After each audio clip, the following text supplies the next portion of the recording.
Alrighty, guys. Before we get started this week, I want to apologize for the episode being late. It seems for me either I don't have a lot of time, I don't have a whole lot of things going on, and I have time to sit and record and research and do all the other fun things, or I'm hammered down, going on 4 hours of sleep, caffeine, nicotine, and hate. And this week has been one of those weeks. I'm actually recording this episode the Monday that it's supposed to be released. I'm going to try to get it out here by the end of the day. But yeah, I'm sorry about that. Just a lot going on this week, and I'm still doing the show by myself. I'm trying to get ahead so that there's a little bit of leeway, so shows still come out on Monday if I don't get them done in time. And I'll be a week or two ahead, but I'm not there yet. So you guys will just have to bear with me. This episode is going to be just a little bit late. This past week, last week was the first time trying to do a YouTube video of the show, and I think it went pretty well. Although at the time of this recording, I haven't really had a chance to get any feedback on that episode yet. You guys that watch on the YouTube will probably be able to see me kind of stumble through the script and all that. But I left it that way so people can kind of see, behind the scenes a little bit. Also on this end, I think doing the YouTube video makes the show flow a little bit better. But it's not just me sitting still and trying to just read a script. A little bit more spirited, I guess. I did notice on the YouTube video version that I spent a lot of time looking down here in the corner instead of into the camera because I'm trying to read my script. So this week, actually that's a good idea. I should just go ahead and bring my script up there so I'm looking at the camera. There we go. And that should help a little bit. It's something I meant to do, but I didn't get to it yet. Yeah. Well, on the subject of last week's show, I don't know what happened, but the recording for last week's show, just for a lack of a better term, it came out really fuzzy. The audio did, and I don't know why. I set everything up exactly the same way as what I always do, and for some reason the audio was just terrible. So I was able to edit a lot of it out, but it was bad enough before editing I could barely understand what I was saying. My voice, I should be able to understand it, and I almost redid the entire show. Hopefully that doesn't happen again. I just did a couple of microphone tests before I started recording. Hopefully we're good this time.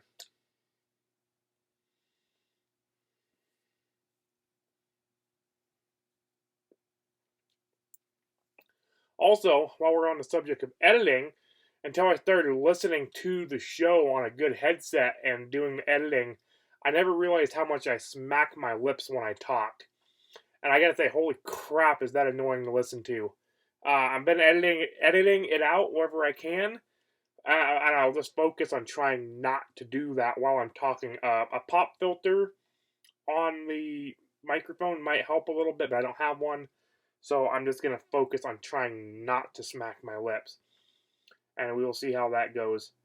And I need to do something different with this microphone. I usually just set it on the table in front of me, like I got it right now, but if I bump the table, like that's just a little bump with my knee or with my hand, you guys can hear that. I'll just give it a little tap. It just comes out through the microphone so bad. And when I'm sitting here recording and messing with things, I bump into the table. So I think what I'm going to try to do, I think I'm actually going to try to mount the microphone so it's hanging up from the ceiling. Or suspend it from the ceiling somehow, so that way it's not, taking all that noise off the table and bringing it up, amplifying it up through the base of the microphone. I should really just go out and buy a new microphone, but I already bought this one, and it was expensive, and I'm going to try to make it work for now.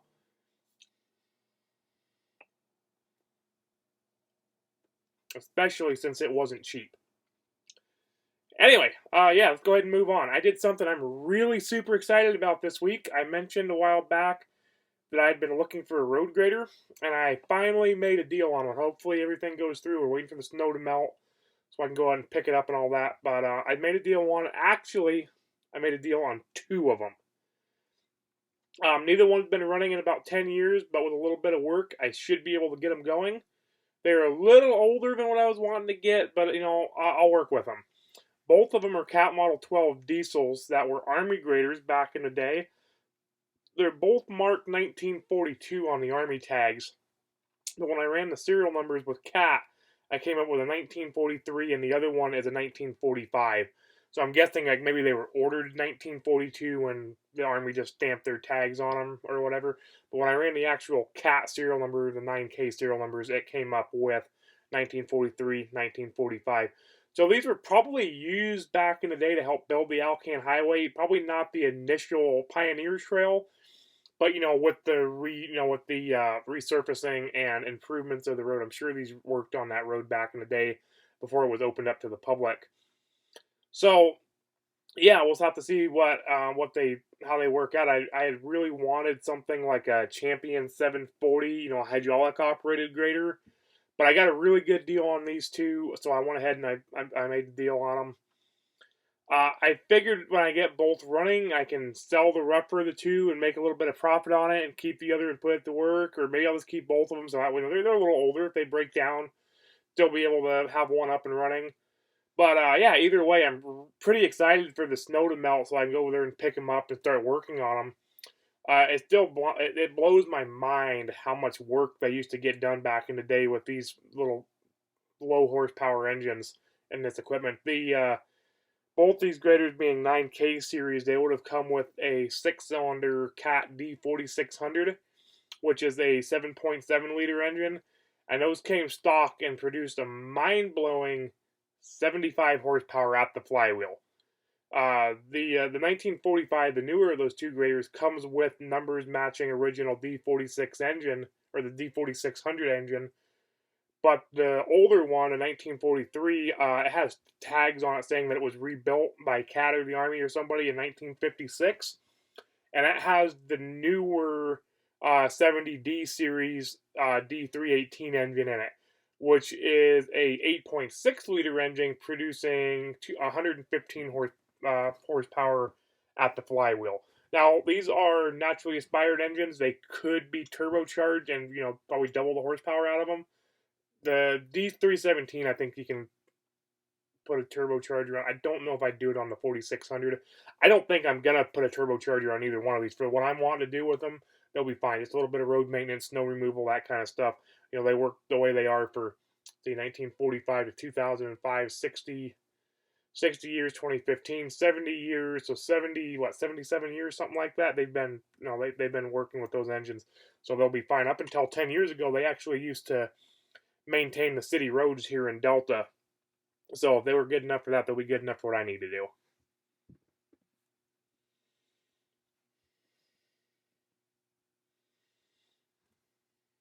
But anyway, yeah, I'm super excited.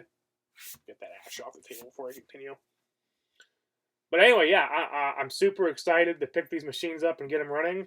Once the snow melts, it should make for a fun project and be, a good piece of equipment for me once it's running good. Before we move on, I do want to talk about that Springfield XDM 10mm a little bit. XDM Elite Compact 10mm. I took it apart and I thoroughly cleaned it and I reassembled it both with and without the auto takedown installed, and it did not fix anything. I sent Springfield an email about it 2 weeks ago and they still haven't gotten back to me. And yeah, so I just ended up selling it to a friend as is. He knows about the issue. I showed him what it's doing. He's willing to try putting an aftermarket trigger in it, and I'm just done with the thing, so it's gone. I was probably going to sell it off anyway once it was fixed by Springfield if they had fixed it, because at this point I wouldn't trust it to carry it again. I can't have a gun not go off when I'm carrying it. And this way I just don't have to mess with it. Cut my losses, enjoyed the year and a half that I had it, and it went on down the road. Which is why I bought this Ruger 10mm, because I still have a lot of 10mm ammo and wanted to have a 10mm here. And I was going to buy one anyway at some point. I was looking at maybe the Smith & Wesson M&Ps or one of these 1911 Ruger or other 1911 and 10mm. Wasn't really planning on buying one just yet, but this one fell into my lap, and that's what we're going to talk about today. Okay, before we get into that Ruger 10mm, let's talk about the cigar I'm smoking this week.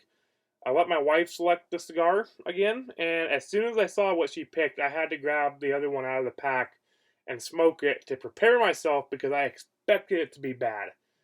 And I wanted to be able to at least come up with something, be prepared so I wasn't gagging on a cigar during the show. And I gotta say, I was really pleasantly surprised by this stick.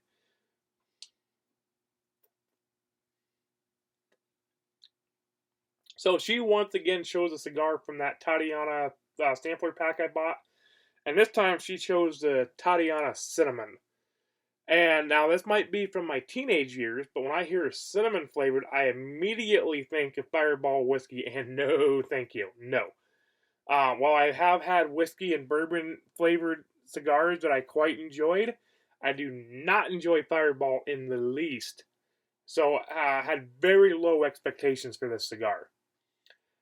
Now, I did just admit that I smoked the other one of these cigars from that pack already and was very surprised. The other couple of these Tatianas that I smoked on the show, it was my first time smoking them. So this one here, when I was really surprised, when before you light it, the wrapper on the cigar when you put it in your mouth and kind of get it, for your cold draw and all that. The wrapper on this really reminds me more of the sweet center on a Fireball, the old hard Fireball candy. I think that's what they were called. The little jawbreaker candies. The cold draw does have just a hint of that cinnamon spice, but it's not overbearing in the least. Once the cigar is lit up and burning,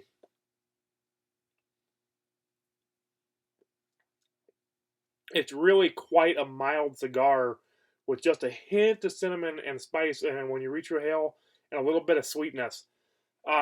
Overall, I was really surprised by this cigar because I fully expected it to suck. I'm not a huge fan of cinnamon.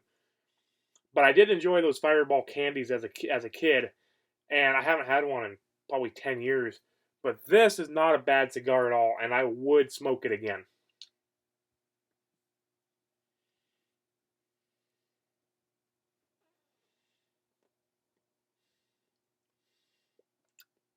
Way better than I expected it to be. All right. I know that we talked about the 10 millimeter not that long ago, but I don't have that much for content right now. So we're just going to talk about it again along with this Ruger 1911 that I picked up. And we're going to talk about the Ruger more than the 10 millimeter cartridge. If you want more history on the 10 millimeter, go back to episode 30 and listen to that one not that long ago, a few weeks ago, where I was talking about that Springfield XD. I went into a little bit of history on the 10 millimeter. You guys that are pretty steady listeners will remember that. So we're not going to go into the history of Jeff Cooper and the FBI and all that with the 10 millimeters, just a couple episodes back. Now, everybody that does listen to the show or follow me on social media or whatever, they know that I love 1911s and that I love Ruger firearms. And Ruger brought out the SR1911, the standard full-size 45 ACP, in 2011. However, since then they have branched off and they've built a lot of other 1911s, including the lightweight commander like I've got, the officer models. They got these target models, custom shop guns, distributor exclusives. I think they even make an officer size, the short magazine and all that kind of stuff. So they've really expanded on that 1911 line, and from what I've seen, they're all really nice guns. I had a standard SR1911 at one point, just a plain Jane stainless 45 ACP early on, but I traded it off. Bills to pay. I don't remember exactly what it was, but there was a while there where I would rotate through guns fairly regularly. I didn't used to hang on to guns for more than maybe a year or two. And that one went on down the road. And I know I've talked about my SR1911 lightweight commander on this show, which is a 45. And it's probably my favorite 1911 I've ever owned. And I've actually had that gun now for like 7 years. It's probably the rifle that I've owned, gun, period, that I've owned for the longest consecutive time. I've got that Zastava 22 rifle that I traded off when I was a kid, and I got it back. So if you count that one, on and off, I've had that one for 10 years or so. But consecutively, that Ruger's been with me. I bought it new, and it's been in my safe ever since. And I really like that gun. I don't see myself ever getting rid of that one. And that's why it's got $200 tag grips on it. They're really nice grips, because I really like that gun. And someday I'd even like to send that one off and get a little bit of engraving done on it or something. But yeah, so that's a really nice gun, and I've had that one for a while, and I've never had any issues with it. I think I got it in 2016. I think. Yeah, that sounds right. So now I've got this SR1911 Target model this one was shipped in 2018, and don't worry, I checked, it's unloaded and all the good stuff before we started the show. Now it was shipped. This one was shipped from Ruger in 2018, and it came into my possession just a couple weeks ago. And the gun looked virtually on fire when I got it.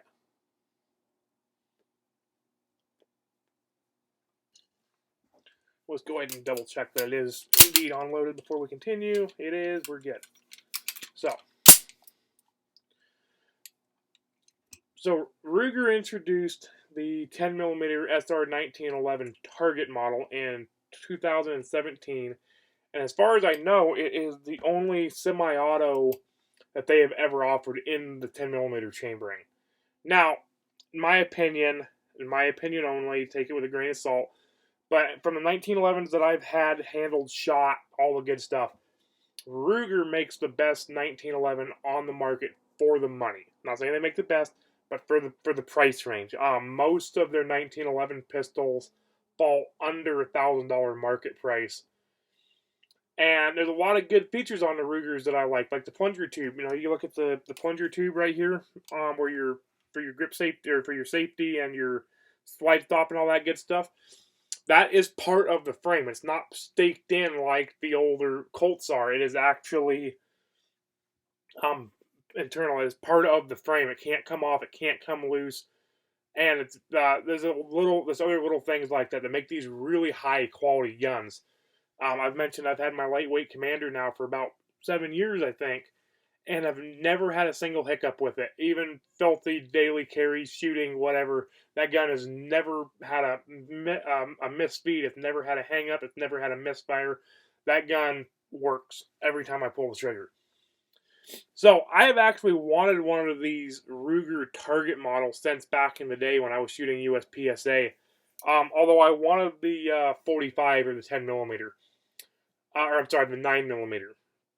I didn't really have any interest in the 10mm back then, not until about a year or two ago when I found out I could get 10mm ammo still relatively cheaply and all that stuff. And I started kind of looking for one, and I ended up buying that XDM. The 45 and the 9mm version of this gun had the nice G10 grips and an ambi safety. But the 10mm has this, for whatever reason, they don't put the ambi safety on the 10mm, and it has the rubber grips. It also has a bushingless. You guys on YouTube will be able to see that. It's a bushingless bull barrel on there. And I believe that on the Target models, the 9mm and 45s have the standard barrels and with bushings. So honestly, Ruger has this gun set up exactly how I would set up a 1911 if I was building one from scratch. It's got the Bomar style target sights on it, and I've got to say that these have the loudest and most positive adjustment clicks that I've ever heard on a sight in my life. And you guys watching on YouTube will be able to see this. I got a screwdriver, and I know the microphone will pick this up as well. So I'm going to go 3 clicks up. We're going to go right, just 3 clicks up, and I'm going to go back down 3.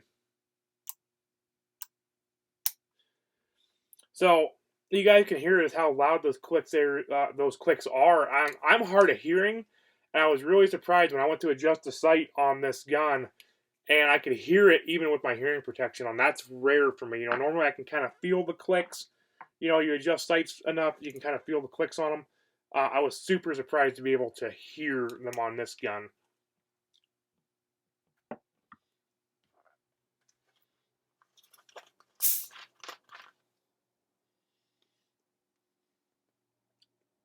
I feel a little spicy on the Richard Hill with that cinnamon.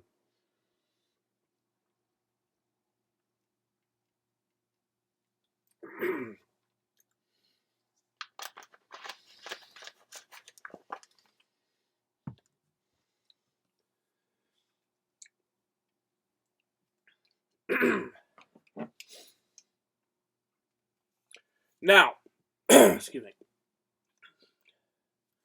Now, I did swap out the grips on this gun, and I made these grips. If you guys on YouTube will be able to see, I made these grips for my first 1911. My first 1911, I think I've mentioned it before, was a Springfield Mil-Spec series that I bought when I turned 21, and I made these grips for it when we were down in Texas.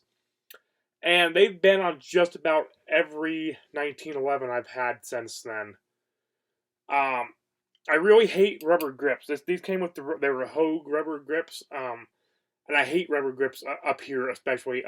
Stainless guns will rust under the grips, and it's worse with the rubber grips. And this one was starting to. I could take these grips off and show you guys where there's white surface rust under the grips I had to clean up. And I bought like my model 29-5 I have. It had rubber grips on it, and there's a nice rust line where the top of the grips was. My 586 had rubber grips on it when I bought it, and it had significant surface rust under the grips on that when I took them off. I don't like rubber grips. So I'd really like to get another set of stags or something to put on this gun, as these wood grips are getting pretty beat up. I might end up refinishing them at some point. One thing I would like to mention is every one of these Rugers I've had issues with getting the grip screws out and the bushings out. Generally, with the Rugers, they've all done it to me where when I go to take the grips out, or take the grip screws off, the bushings come out with the screws. I'm going to try to get the grips or the bushings off of the grips. They almost always seem to get torn up. My lightweight Commander, they had the bushing staked in, and they had the low-profile bushings. And I wanted to go take those low-profile bushings out to put standard bushings in, to initially put these grips on it, and then later on those stags, they wouldn't fit with those low-profile bushings. The screws weren't long enough. And one of the bushings actually stripped out inside of that aluminum frame. So really, really be careful if you guys take the grips off of these. I recommend just having an extra set of screws and bushings on hand before trying to swap them. And then if you mess up a bushing, big deal.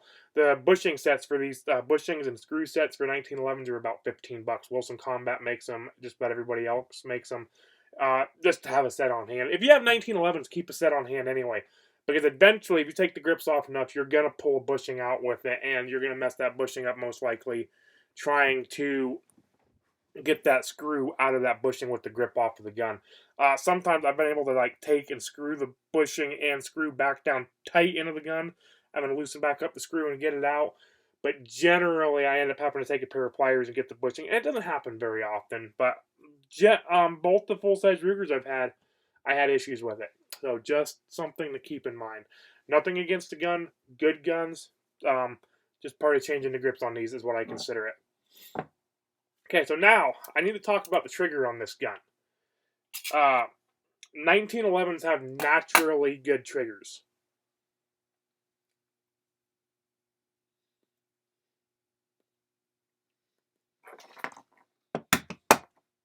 Come on, I just had this thing going.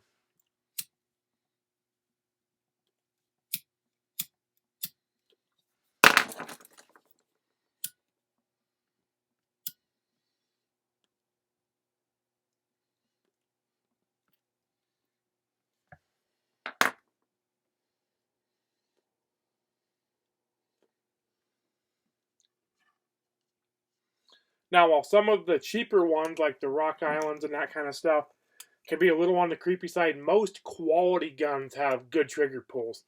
My lightweight Commander has an excellent trigger pull, but this 1911 might be the best trigger I've ever felt on an out-of-the-box 1911. It is perfect.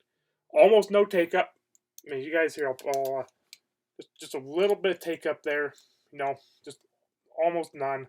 I'm into the short, clean, crisp break. It can't be more than 3 pounds. I don't have a trigger gauge anymore, but I mean, no over travel. That trigger is absolutely perfect, like glass. It is perfect. I could not be happier with the trigger out of this gun, or that's in this gun. Exactly how I like a trigger. My SR9, the lightweight Commander, is close after 7 years of shooting it. And I do remember I adjusted the over travel stop on that one. This gun's used. It might have had some work. I doubt it because the gun looked on fired when I got it. I haven't checked to see if that screw is still Loctited in. But either way, this gun has a way better trigger than that one did when it was new. and it's still better now. It is a better trigger than that one has. This trigger is perfect. So the gun came with 3 mags when I got it. This one's a Chip McCormick, and then it had the 2 factory 8-round Ruger mags. I do gotta say, I thought the 1911 10mm held. I thought the 40s and the 10mm held 10 rounds. I guess 8 is standard, 9 is the extra capacity. Like 7 is standard for 45 ACP, and 8 is +1. You know, so this would be the extra is 9. So I mean, it makes sense. I just thought they were 10 rounders.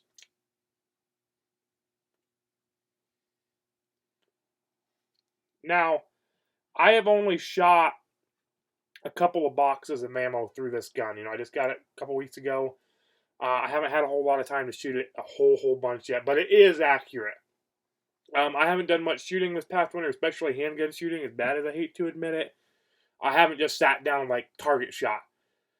But I could easily keep 10-shot groups at 25 yards with this gun, small enough to cover with the palm of my hand, which is, you know, that's pretty good sized grouping with a handgun. I'm not I'm not an expert handgun shot. I'm happy with that. If I can cover the round at 25 yards with the palm of my hand, perfect. I like that. And that's good enough for me. It's a heavy gun, so the recoil is very manageable, even with the heaviest 10mm loads. I tried it with some of the like the Grizzly 220 grain barrel loads. No issue with recoil out of this gun. It's super flat shooting. And you know, I was shooting it at 100 yards at my silhouette target steel plates. And I could pretty much make him I could pretty much make contact with that every time, 100 yards, no problem with this gun. And the 10mm is known for being flatter shooting than the 45, so it wasn't an issue doing that. Easier to hit that target at 100 yards with that one than it is with the Commander 45.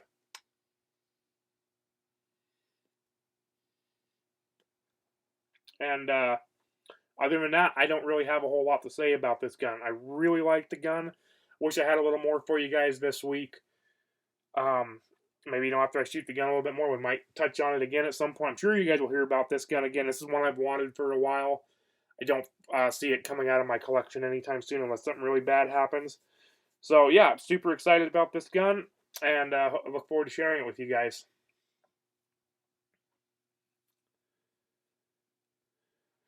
All right, guys, that pretty much wraps this one up. I know it was a short episode this week, and I apologize for that. I'm starting to gear up for the summer work season a little earlier than normal because of the location of the project and being a little closer to my home base and that kind of stuff. They're getting me to work a little earlier this year. And I've been running around like a chicken with my head cut off all week. I mentioned that at the start of the episode. I'm actually not sure what we're going to talk about next week, but I'm sure I'll come up with something. You know, I got a couple ideas. Not 100% sure what yet. I'm sure something will come up. Also, as far as the name on the social media and the show goes, after a lot of feedback and debate back and forth, everything is going to go with my original name. That was the social media name. That's the Shooter's Apprentice. I like it better. I got a lot of some feedback. The feedback I got kind of leaned more that way as well.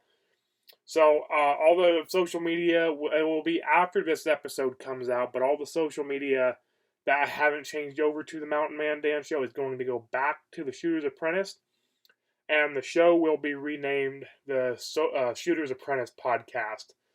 And yeah, I hope this doesn't cause too much confusion for everybody during the transition, but I like that name a lot better.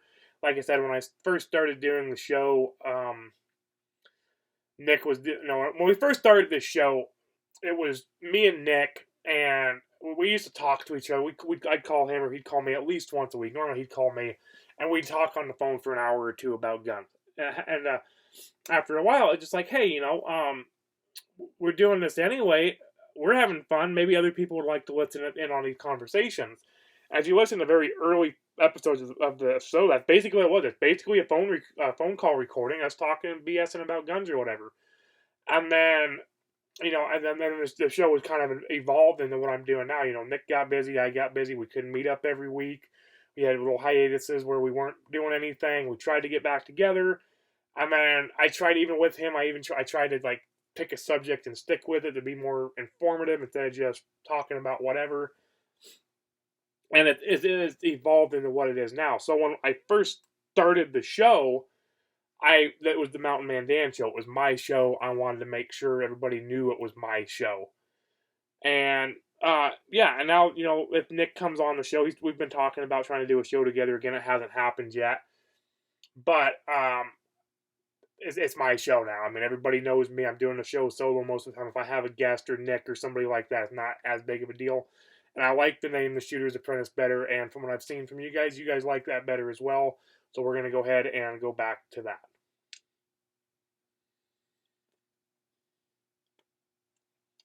Anyway, yeah, so be sure to check out the episodes on the YouTube channel as well. You know, like I said, there's a little bit of extra content in there that I don't edit out because I'm editing the podcast. I'm not editing the YouTube videos. It is from the time I start recording to when I shut off the recording. You guys see every little stumble I have, me sitting here smoking my cigar, fiddling with the gun. If I stumble over and have to redo a sentence, you guys get to see that. So you'll get a lot more of exactly what's going on. You can see me sitting here in my camper. It's a beautiful day out today. It's about 45, 46 degrees out. Pretty comfortable in here, enjoying a cigar. And you guys watching the YouTube will be able to be part of the show. You also getting to me, you know, I'm showing you the guys this beautiful gun, the grips, the sights, all that kind of stuff. So I think the YouTube channel, and actually, it's already picked up more views. I think we got like 26 views or something like that on the first episode on YouTube. And we didn't lose any listeners out of the couple hundred I'm getting per episode on the podcast side of it. It was like right, and I will say you guys consistently listen. It's like almost always the exact same number. The show is not growing, but it's not shrinking either. So with the YouTube, I've noticed, I don't know if some of you guys went through and listened to the YouTube also, but the numbers for the episode on the podcast side of things was like exactly the same, and then gained 30 or so from the YouTube side. So yeah, be sure to check the YouTube channel out. It's gonna right now. I think it is called the Mountain Man Dan Show. It's gonna go back to the Shooter's Apprentice. It's always been the Shooter's Apprentice on my YouTube. And when I changed it, when I started putting the episode on here last week, I'm gonna change it back to the Shooter's Apprentice. Instagram is still the Shooter's Apprentice. The Facebook page is gonna go to the Shooter's Apprentice, and the episode or the podcast name, when you search for it in your social media, will go back to the Shooter's Apprentice also. So, other than that, yeah, be sure to check out social media pages, Instagram, Facebook, TikTok.